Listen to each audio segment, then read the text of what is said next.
Baghdad की आबाद और खूबसूरत शहर में जहां सुनहरी गुंबद सूरज की रोशनी में चमकते थे और बाजार ताजिरों और खरीदारों से भरे रहते थे, वहां का वाली अपने शानदार महल में बैठा एक बड़े मसले में परेशान था। उसे रोम के बादशाह यानी इम्परातूर की तरफ से एक खत मिला था, जिसमें उसे दावत दी गई थी कि वो एक दाना और ज़हीन नुमाइंदा भेजे जो रोम के उलमा से मुनाजरा करे और अरबों की इल्मो हिकमत में बरतरी साबित करे। वाली ने अपने वज़रा को जमा किया और कहा, ए वज़ीरो, मुझे लगता है कि रोम का बादशाह हमें चैलेंज कर रहा है। वो हमारी अक्ल और इल्म को आजमाना चाहता है। बताओ हम किसको भेजें? वज़रा ने मशवरा किया। हर एक ने किसी आलिम या हकीम का नाम पेश किया, मगर वाली किसी से मुतमईन ना हुआ। अचानक एक मक्कार वज़ीर जो दिल में वाली से नफरत करता था बोला, ए मेरे आका, क्यों ना हम जुहा को भेज दें? वो अजीब हिकमत और अनोखे जहन के लिए मशहूर है। सब हंस पड़े क्योंकि जुहा अपनी हमाकतों के लिए ज्यादा मशहूर था।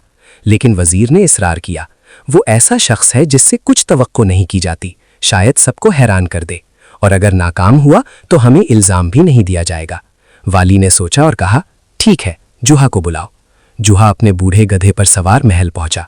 वाली ने कहा, ए जुहा, मैं तुम्हें रोम भेज रहा हूं ताकि तुम हमारे नुमाइंदे बनकर उनके उल्मा से मुकाबला करो।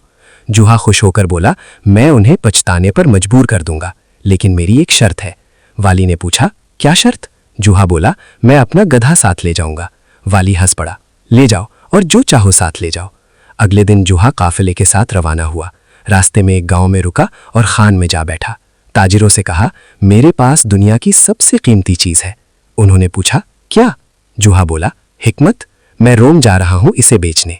एक ताजिर ने मजाक में कहा, कितने की? जुहा बोला, छोटी हिकमत 1 दिनार, बड़ी 10 दिनार।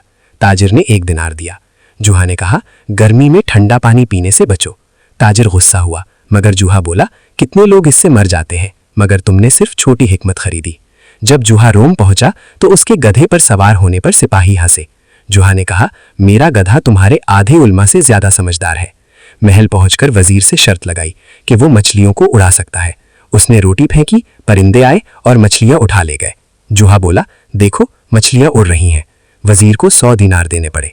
महल में उल्मा से मिला, उन्होंने अपने इल्म का घमंड किया। जुहा ने कहा, मैं बादशाह की दाढ़ी के बालों की तादाद जानता हूं। कोई साबित ना कर सका कि वो गलत है।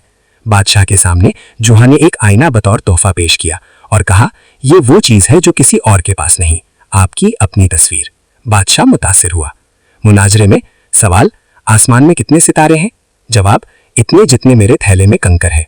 सवाल, जमीन का मरकज कहाँ है? जवाब, यहाँ मेरी लाठी के नीचे।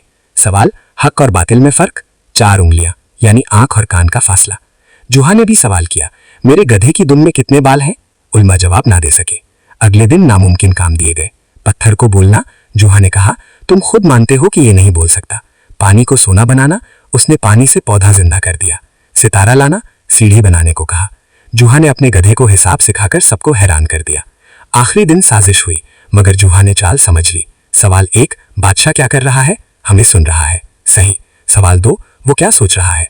ये शहद है, हालांकि सिरका था, मगर बादशाह यही सोच रहा था। सवाल 3, सबसे कीमती चीज? अदल। बादशाह ने तस्दीक की। जुहा जीत गया और इनाम मिला। वापसी में डाकुओं को खाली संदूक में जहरीला सांप कहकर डरा दिया। जालिम हाकिम को पत्थरों के थैले देकर धोखा दिया और अनाज गरीबों में बांट दिया। लालची सराय वाले को सबक सिखाया।